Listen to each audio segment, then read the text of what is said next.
Aujourd'hui, je suis ici en soutien aux agriculteurs.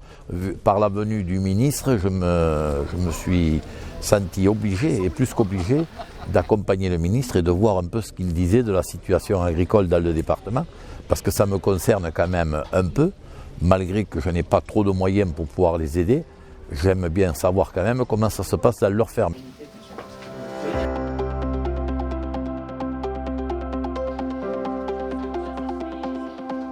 Peut-être que les solutions d'aujourd'hui ne sont plus celles de demain. Donc l'élevage bovin par exemple sur le COS, peut-être que ça sera plus possible. Par contre, moi je suis irrigant, j'ai des retenues collinaires. À l'époque, en 90, c'était assez facile à faire. Mais par contre, cette année, il y a eu sécheresse, j'ai donné l'eau aux vaches. Et ça paraît pas, mais moi, le lac, j'étais heureux de l'avoir. Les voisins, ils avaient du maraîchage, et je leur ai rempli leur lac, parce que le lac est suffisant. Et après, les poissons, biodiversité et compagnie dedans. Donc je me mets à leur place et je compatis complètement que pour des jeunes qui arrivent, c'est quand même quelque chose de très compliqué.